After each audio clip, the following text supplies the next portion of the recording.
Pada siang hari ini kami bersyukur kepadamu sebab Engkau adalah Bapa kami yang baik. Terima kasih Tuhan buat segala sesuatu yang sudah terjadi dalam hidup kami, buat segala sesuatu yang sedang terjadi di dalam hidup kami, dan segala sesuatu yang akan terjadi di dalam hidup kami. Saya percaya bahwa kami semua ada di dalam rencana-Mu, kami semua ada di dalam kehendak-Mu, kami semua ada di dalam kedaulatan-Mu Bapa. Dan kiranya Engkau yang selalu dan selalu menjadi Tuhan, menjadi Allah, menjadi Bapa di dalam setiap kehidupan kami. Terpujilah nama-Mu Bapa. Hanya di dalam nama Tuhan Yesus kami berdoa. Setiap kita yang siap untuk diberkati oleh firman Tuhan, kita mau katakan amin. Haleluya. Puji Tuhan. Bapak Ibu Saudara, mari kita mau angkat tangan kanan kita taruh tangan kiri kita. Kita mau mengucapkan pengakuan imanku. 2, 3. Pengakuan imanku. Saya adalah seperti yang Tuhan katakan tentang saya. Saya memiliki apa yang Tuhan katakan saya miliki. Saya dapat melakukan apa yang Tuhan katakan saya dapat melakukannya. Sebab kasih karunia Allah berlimpah atas kehidupan saya, sehingga saya mengalami kemajuan di dalam Tuhan. Salam kemajuan di dalam Tuhan. Ya, puji Tuhan. Bapak Ibu Saudara, saat ini kita bisa bersama-sama kembali berkumpul, beribadah bersama-sama. Mari kita mau kembali merenungkan kebenaran firman Tuhan. Mari kita mau terlebih dahulu membacakan ayatnya. Itu terdapat di dalam Matius pasal yang ke-6 ayat yang ke-33. Mari kita baca ini bersama-sama. 2, 3. Tetapi carilah dahulu kerajaan Allah dan kebenarannya, maka semuanya itu akan ditambahkan kepadamu. Mungkin Bapak Ibu Saudara kita sudah sering mendengar Matius pasal yang ke-6 ayat yang ke-33, tapi biarlah lewat Matius 6 ayat 33 siang hari ini kita mau diberkati kembali oleh kebenaran firman Tuhan. Kalau kita baca di dalam Alkitab, perikop ini adalah perikop tentang hal kekhawatiran. Jadi ketika Yesus mengajarkan murid-muridnya, ketika Yesus mengajarkan orang banyak tentang hal kekhawatiran, karena Yesus tahu bahwa sebelumnya dan pada zamannya dan bahkan sampai dengan hari ini banyak orang-orang yang mudah terkontaminasi oleh yang namanya kekhawatiran. Kekhawatiran tentang hal apa?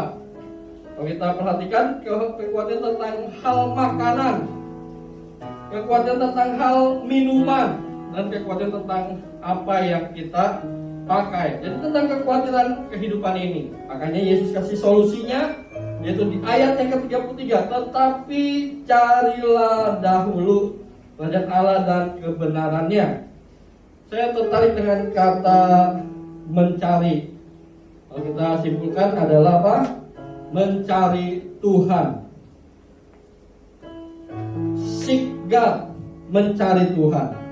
Jadi sebenarnya setiap hari kegiatan kita, aktivitas kita itu juga diwarnai dengan kata mencari.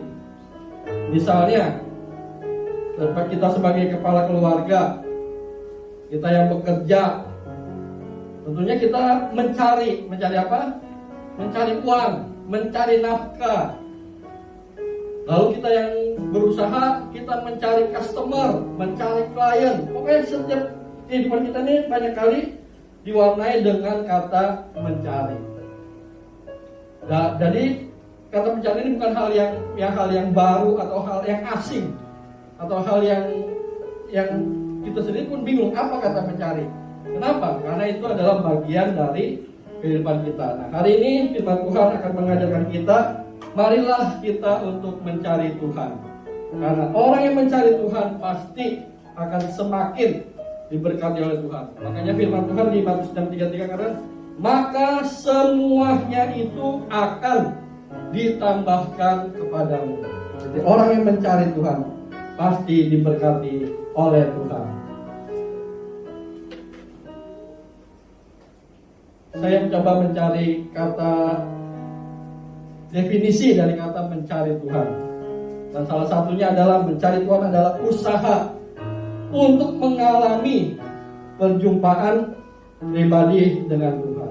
Ketika kita mencari Tuhan lewat doa, kita berdoa, itu adalah satu usaha untuk kita mengalami perjumpaan secara pribadi dengan Tuhan. Hati kita mulai kita fokuskan, hati kita mulai kita arahkan kepada Tuhan.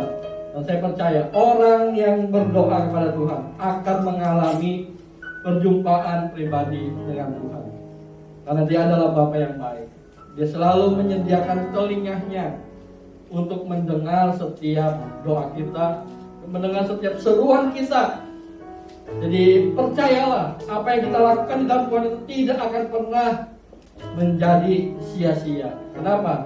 Karena itu adalah satu usaha untuk kita bisa mengalami perjumpaan secara pribadi dengan Tuhan. Ketika kita baca Alkitab, itu adalah juga salah satu cara untuk kita mencari Tuhan.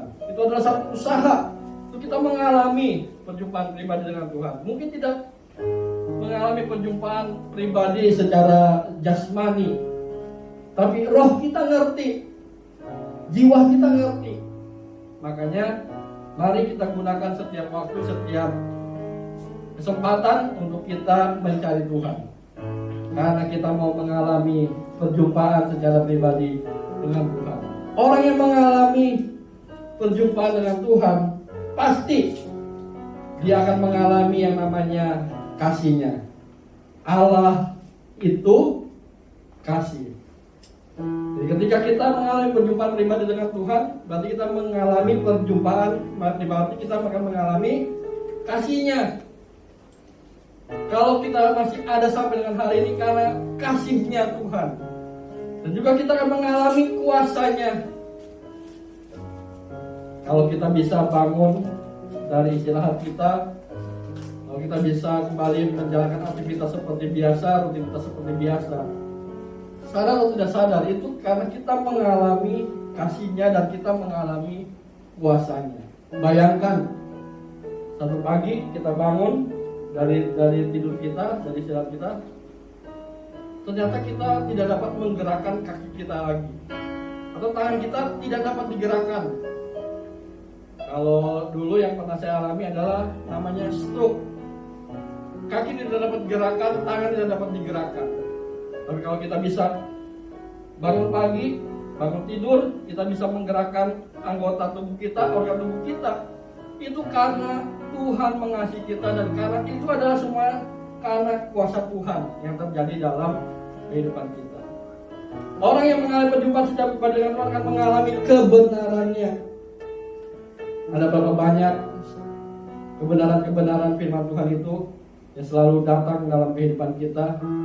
Waktu kita baca firman, kebenaran itu ada di dalam pikiran kita, kebenaran itu ada di dalam hati kita. Ketika kita membutuhkan pertolongan Tuhan, maka kebenaran firman Tuhan itu diingatkan kembali oleh Roh Kudus. Apa yang pernah kita baca, apa yang kita pernah ngalami, kebenaran itu kita kembali mengalami yang namanya kebenaran. Orang yang mengalami perjumpaan pribadi dengan Tuhan, dia akan mengalami hadirat-Nya. Bapak Ibu dan Saudara, sadar atau tidak sadar, ketika kita berdoa, baik itu di rumah kah, baik itu di jalan kah, baik itu dimanapun kita berada, ketika kita berdoa, sebenarnya kita tuh sedang mengalami yang namanya hadirat Tuhan. Hadirat Tuhan itu tidak dapat dibatasi dengan waktu, hadirat Tuhan itu tidak dapat dibatasi dengan tempat, tapi hadirat Tuhan itu kita alami ketika kita mencari Tuhan, ketika kita datang kepada Tuhan, ketika kita bersekutu dengan Tuhan, kita sedang mengalami yang namanya hadirat Tuhan. Jadi barometer hadirat Tuhan itu bukannya tiba-tiba bulu di dalam tubuh kita pada berdiri dan sebagainya. Wah, baru nih mengalami hadirat Tuhan. Enggak. Kita mengalami hadirat Tuhan ketika kita bersekutu dengan Tuhan. Jadi percayalah dan alamilah hadirat Tuhan setiap hari, dimanapun kita berada. Saya pernah mengalami hadirat Tuhan ketika saya ada di rumah. Saya mengalami hadirat Tuhan ketika saya ada di jalan. Saya mulai memuji Tuhan, saya mulai menyembah Tuhan. Saya mengalami hadirat Tuhan. Saya mengalami hadirat Tuhan ketika saya ada dimanapun kita berada. Jadi mari kita mau mengalami hadirat Tuhan. Karena hanya di dalam hadirat Tuhan kita akan mendapatkan apa? Kekuatan yang baru. Tetapi orang-orang yang menanti-nantikan Tuhan, dia akan mendapatkan kekuatan yang baru. Jadi di dalam hadirat Tuhan itu ada kekuatan yang baru. Jadi apapun yang sedang terjadi hari-hari ini, mari kita selalu masuk di dalam hadirat Tuhan. Mari kita terus mengalami hadirat Tuhan, karena Tuhan itu baik bagi setiap kita. Orang yang mengalami perjumpaan pribadi dengan Tuhan, dia akan mengalami kepekaan suara Tuhan. Salah satu contoh tokoh di dalam perjanjian lama itu namanya Samuel. Ketika dia ada di bawah pengasuhan, pengawasan Imam Eli, pada satu malam Samuel mendengar, dia pikir yang memanggil dia itu adalah Imam Eli. Lalu dia samperin dia kepada Imam Eli. Ya Bapak, oh enggak, saya nggak panggil kamu. Lalu dia bilang, akhirnya dia kembali lagi ke tempat di mana dia berada. Lalu dipanggil lagi oleh Tuhan, Samuel. Dia kembali lagi kepada Imam Eli. Akhirnya Imam Eli bilang, wah pasti Tuhan yang sedang memanggil dia. Jadi kalau Imam Eli mengajarkan Samuel, kalau kamu dipanggil namamu, bilang ya Tuhan, saya di sini. Nah akhirnya itulah yang dilakukan oleh Samuel ketika untuk ketiga kalinya Tuhan panggil dia, Samuel. Ya Tuhan, saya ada di sini. Lalu Tuhan mengungkapkan isi hatinya kepada Samuel. Mungkin kita tidak secara audible seperti itu, tapi percayalah, ketika kita baca firman Tuhan, sebenarnya kita sedang membaca, kita sedang mendengarkan suara Tuhan. Kita akan mengalami kepekaan suara Tuhan ketika kita melatihnya, ketika kita baca firman, kita sedang mendengarkan suara Tuhan. Karena firman Tuhan itu adalah Allah sendiri.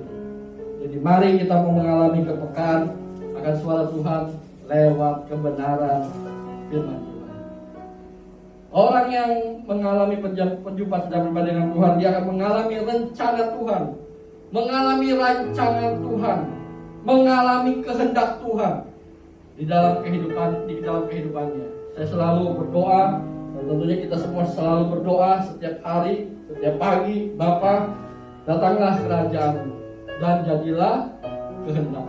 Bagaimana kita bisa tahu kehendak Tuhan? Bagaimana kita tahu rencana Tuhan? Yaitu ketika kita mencari Tuhan, ketika kita datang kepada Tuhan, ketika kita mengalami yang namanya perjumpaan secara pribadi dengan Tuhan. Jadi mari kita mau mencari Tuhan, kita mau datang kepada Tuhan, kita mau beribadah kepada Tuhan, karena orang yang mencari Tuhan, dia akan mengalami perjumpaan secara pribadi dengan Tuhan. Amin Bapak Ibu Saudara. Nah, hari ini kita akan belajar ada 2 cara untuk mencari Tuhan. Ada berapa cara? Ada 2 cara untuk kita bisa mencari Tuhan. Yang pertama, sebelumnya kita baca terlebih dahulu Ibrani 11 ayat yang ke-6. 2-3, tetapi tanpa iman tidak mungkin orang berkenan kepada Allah. Sebab barang siapa berpaling kepada Allah, dia harus percaya bahwa Allah ada dan bahwa Allah memberi upah kepada orang yang sungguh-sungguh apa? Mencari Dia. Jadi cara yang pertama untuk kita dapat mencari Tuhan, kita harus menggunakan iman. Karena tanpa iman, firman Tuhan bilang, tidak mungkin orang berkenan kepada Allah. Karena tanpa iman, tidak mungkin orang akan mengalami perjumpaan secara pribadi dengan Tuhan. Jadi sangat penting untuk kita menggunakan iman kita.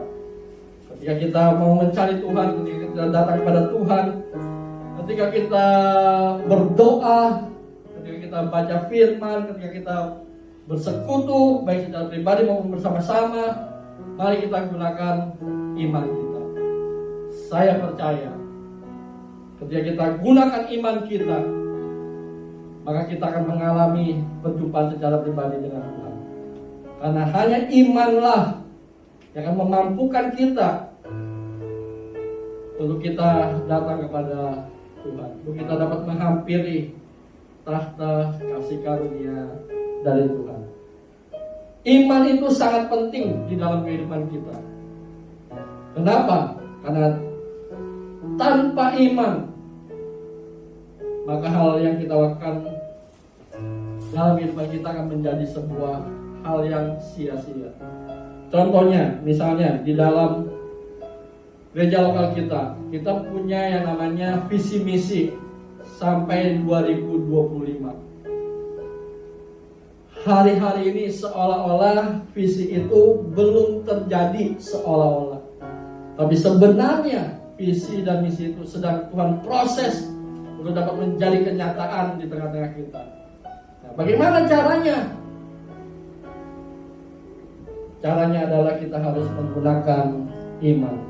Kita mau kembali mengulang visi dan misi daripada jemaat kasih karunia. Yang pertama apa? Setiap jemaat mengalami kemajuan dalam 7K. Apa 7K itu? Kerohanian, karakter, kesehatan, keluarga, keuangan, keterampilan, dan kesaksian. Kira-kira bisakah kita mengalami kemajuan dalam 7 bidang tersebut? Bisa, kalau kita gunakan iman kita. Jadi sangat penting untuk kita menggunakan yang namanya iman. Kita punya visi yang kedua apa? Visi kedua, jumlah jemaat mencapai 700 orang. Sekarang lebih dari 100 orang yang menjadi anggota jemaat daripada CDC. Kira-kira tercapai gak untuk 700 orang tersebut? Saya yakin itu akan dapat tercapai kalau kita menggunakan iman. Yang ketiga apa misinya? 7 satelit dari gereja lokal tempat ini. Sampai sekarang belum ada. Sudah ada satelitnya? Belum. Tapi saya percaya itu pasti dapat terjadi ketika kita menggunakan iman kita. Kita punya iman bahwa kita akan punya satelit di Jakarta Barat. Kita punya iman bahwa kita punya satelit di Jakarta Timur, di Jakarta Selatan, di Jakarta Utara. Kenapa? Karena kita punya iman kepada Tuhan. Tidak ada yang mustahil bagi Tuhan, dan tidak ada yang mustahil bagi orang yang percaya kepada Tuhan. Jadi mari kita gunakan iman kita. Lalu yang keempat apa misi dari gereja lokal kita? Memberkati 70 hamba Tuhan dan juga mementor 7 gereja lokal. Bisa? Itu bisa terjadi ketika kita bersama-sama kita menggunakan iman. Karena saya percaya orang yang beriman dia akan mengalami apa yang Tuhan sediakan bagi kehidupannya. Saya percaya Tuhan sudah menyediakan hamba-hamba Tuhan yang akan disupport oleh gereja lokal tempat ini. Dan saya percaya Tuhan sudah menyediakan gereja-gereja lokal yang akan dimentor oleh gereja lokal tempat ini. Kenapa? Karena Tuhan mau supaya setiap kita yang ada di tempat ini kita diberkati untuk menjadi berkat bagi banyak orang. Nah, kita akan membaca juga di dalam Roma 10 ayat yang ke-17. 2-3. Jadi iman timbul dari pendengaran dan pendengaran oleh firman Kristus. Sekali lagi Bapak Ibu Saudara, kita tidak dapat melakukan sesuatu di dalam Tuhan atau bagi Tuhan tanpa kita melibatkan kebenaran firman Tuhan, tanpa kita punya waktu, punya kesempatan untuk kita baca firman Tuhan. Kenapa? Karena ketika kita baca firman Tuhan, Roma 10:17 katakan, jadi iman itu timbul dari pendengaran dan pendengaran oleh firman Kristus. Jangan ada satu hari pun kita tidak baca Alkitab. Oh iya, saya kehabisan waktu. Oh iya, saya nggak ngerti. Semakin banyak saya baca, semakin banyak saya nggak ngerti. Sudah tahu, sampai hari ini saya masih baca firman Tuhan. Dan masih banyak yang belum saya tahu. Makanya saya harus baca sampai saya tahu. Kalau kita sudah tidak tahu, lalu kita tidak baca, bagaimana kuasa firman Tuhan itu bisa terjadi dan bisa dialami di dalam kehidupan kita. Jadi berapa banyak kita Bapak Ibu Saudara yang sampai hari ini belum banyak mengerti firman Tuhan. Saya salah satu orangnya. Makanya sampai hari ini saya harus mengulang baca firman Tuhan, mengulang setiap tahun harus merevisi lagi, baca lagi dari Kejadian sampai Wahyu. Masih belum ngerti lagi, baca lagi dari Kejadian sampai Wahyu dan sebagainya. Jadi mari kita gunakan kesempatan waktu yang ada untuk kita baca firman Tuhan. Ketika kita baca firman Tuhan bilang, jadi iman timbul dari pendengaran, dan pendengaran oleh firman Kristus. Apapun yang terjadi dalam hidup kita membutuhkan untuk kita bisa menggunakan iman kita. Jadi cara yang pertama untuk kita bisa mencari Tuhan, kita harus menggunakan iman. Yang kedua, Bapak Ibu Saudara, bagaimana caranya untuk kita bisa mencari Tuhan? Hosea pasal yang kedua, Hosea 10 ayat yang ke-12. Menaburlah bagimu sesuai dengan keadilan. Menuailah menurut kasih setia. Bukalah bagimu tanah baik, sebab sudah apa? Sudah waktunya untuk mencari Tuhan sampai Ia datang dan menghujani kamu dengan keadilan. Jadi sudah ribuan tahun yang lalu Tuhan sudah berfirman lewat namanya Nabi Hosea bahwa setiap orang yang percaya kepadanya, termasuk setiap kita yang ada di tempat ini, setiap Bapak Ibu dan Saudara yang ada di streaming, kita membutuhkan yang namanya mencari Tuhan. Dan mencari Tuhan kapan waktunya? Sebab sudah waktunya untuk mencari Tuhan. Berarti mencari Tuhan itu adalah kapan Bapak Ibu Saudara mencari Tuhan itu? Sudah waktunya, artinya sekarang.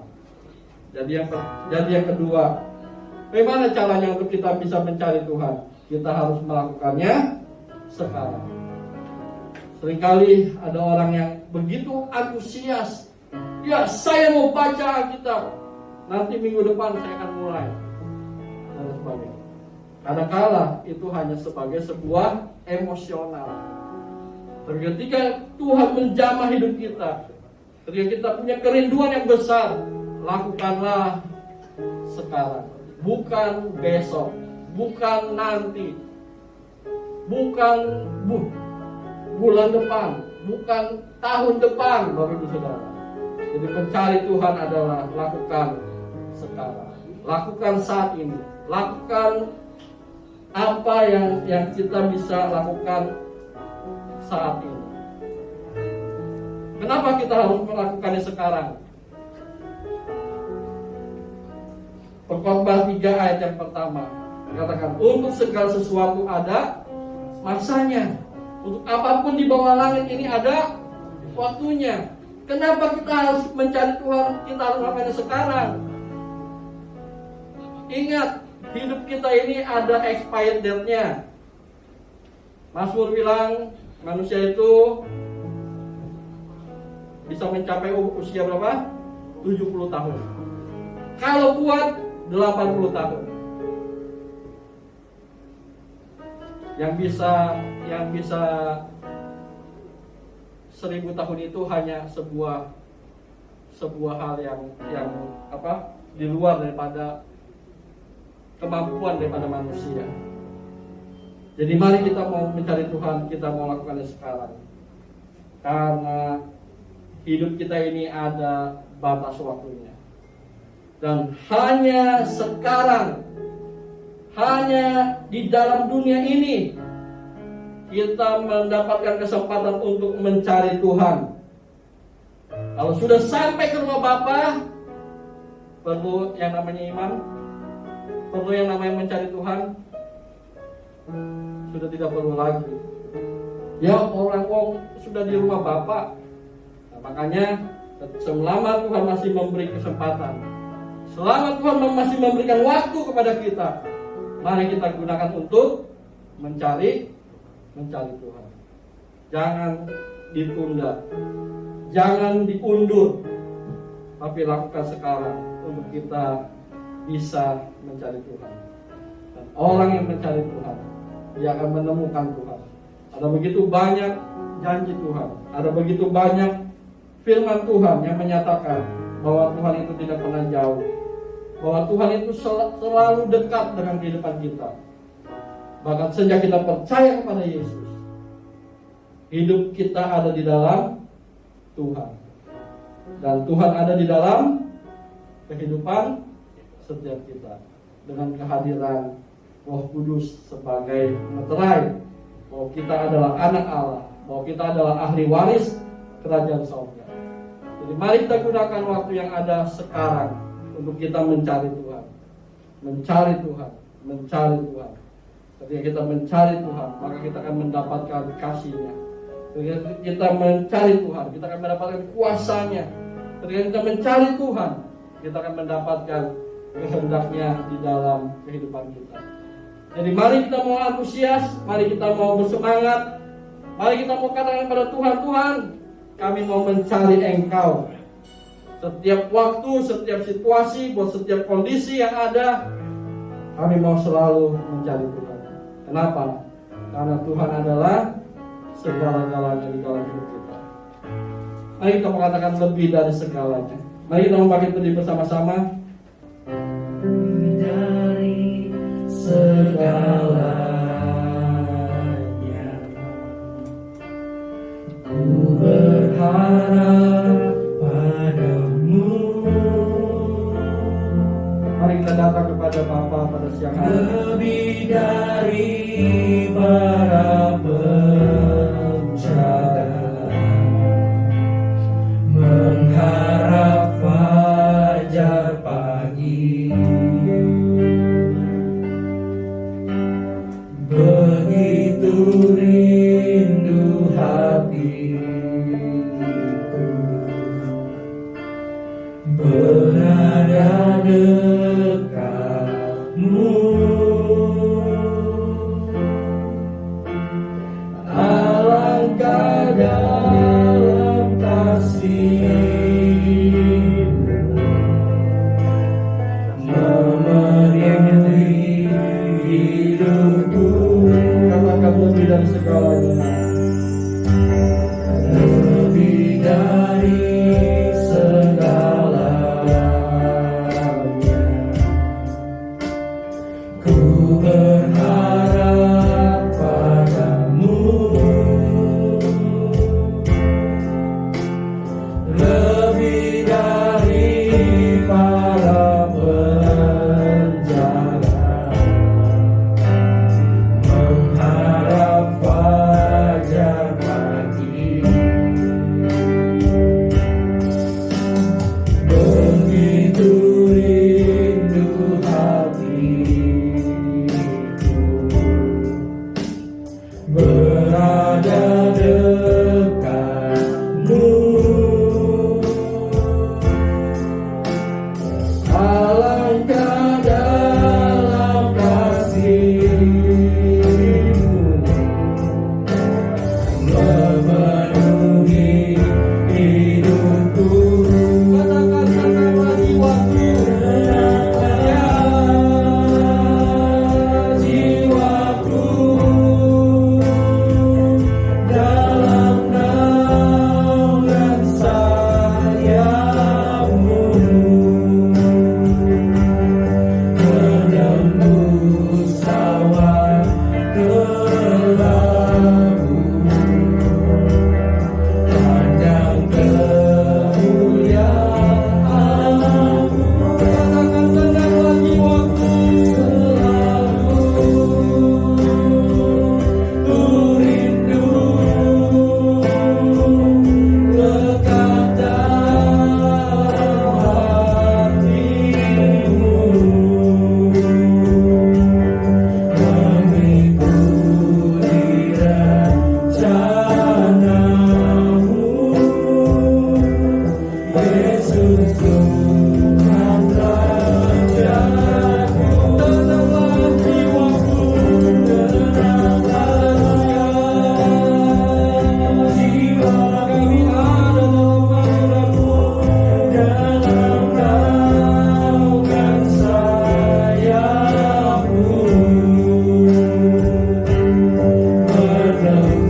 berkata kepada Tuhan, Bapa, saya mau selalu mencari Engkau. Saya mau gunakan iman saya, iman yang saya dapatkan ketika saya baca firman Tuhan setiap hari. Bapa, saya mau melakukannya sekarang, mencari Tuhan tanpa saya tunda, mencari Tuhan karena saya mengasihi Tuhan. Banyak di antara Bapak Ibu Saudara, engkau mau menerima kerinduan yang baru pada pagi hari ini, kerinduan untuk mencari Tuhan. Engkau bisa taruh tanganmu di atas dadamu. Saya mau berdoa bagi setiap Bapak Ibu Saudara. Bapa, di dalam nama Tuhan Yesus, kami meletakkan, kami menaruh tangan kami di atas dada kami sebagai ungkapan isi hati kami kepadamu. Berikanlah kepada kami hati yang selalu rindu untuk mencari Engkau dimanapun kami berada. Kami selalu mencari Engkau. Kami mau mengalami berjumpa secara pribadi dengan Engkau. Apapun yang sedang terjadi pada hari ini dalam hidup kami percaya bahwa ketika kami mencari dahulu kerajaan Allah dan kebenarannya, maka semuanya akan ditambahkan di dalam kehidupan kami. Kami yang sakit disembuhkan pada pagi hari ini. Kami yang lemah kembali diberi kekuatan yang baru pada pagi hari ini. Setiap kami yang memiliki masalah, persoalan, pergumulan, mengalami pertolongan Tuhan, dapat hikmat daripada Tuhan pada pagi hari ini. Terima kasih Bapak. Biar kiranya kami mau menerima hati yang baru, mau menerima kerinduan yang baru, kami mau menerima semangat yang baru untuk kami mencari Tuhan dimanapun kami berada. Ada di dalam nama Tuhan Yesus. Terima kasih Bapak, terima kasih Tuhan, terima kasih Roh Kudus. Tolong kami menjalani kehidupan ini dengan kami selalu mencari Tuhan. Terpujilah nama Bapa. Dan dalam nama Tuhan Yesus, setiap kita yang percaya dan diberkati Tuhan, kita mengatakan amin. Mari kita mau persiapkan perjamuan kudusnya pada siang hari ini.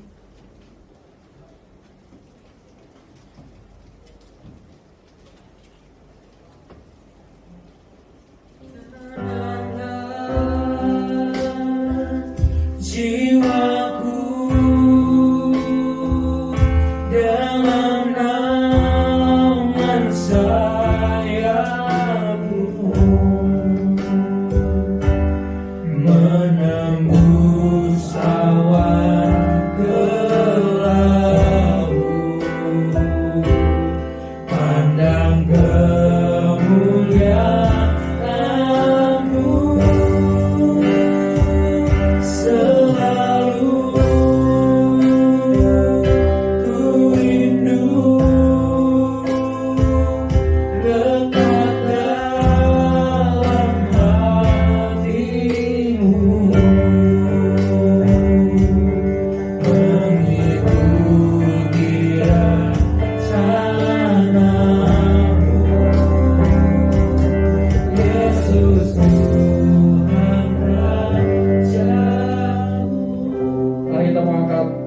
Yang melambangkan daripada tubuh Kristus. Di tangan kami mengangkat roti yang melambangkan daripada tubuh Kristus. Kami percaya bahwa Yesus sudah mati di atas kayu salib bagi kami. Terima kasih buat tubuh Kristus yang telah terpecah-pecah di atas kayu salib bagi kami. Terima kasih Tuhan yang kami makan, yang kami bersekutu dengan tubuh-Mu, di mana Kristus ada di dalam hidup kami dan kami ada di dalam Tuhan. Terima kasih Bapak. Mari kita memakan bersama-sama di dalam nama Tuhan Yesus.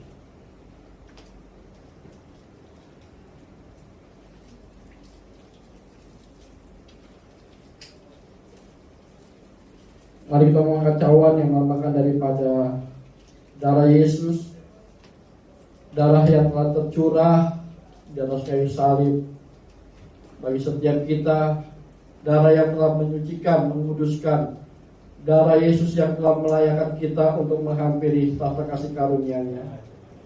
Jadi kita mencari Tuhan, kita akan menemukan Tuhan karena ada darah Yesus yang mengalir di dalam setiap kehidupan kita. Oleh bilur-bilurnya segala sakit penyakit, segala kelemahan tubuh telah ditanggung oleh Yesus di atas kayu salib. Mari Bapak Ibu Saudara kita meminumnya bersama-sama dalam nama Tuhan Yesus.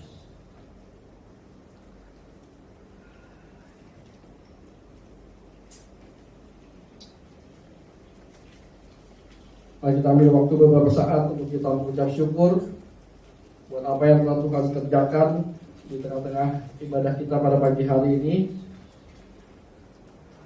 Mari kita bersyukur bahwa kita masih diberi kesempatan untuk kita bisa mencari Tuhan, untuk kita bisa mengalami perjumpaan secara pribadi dengan Tuhan.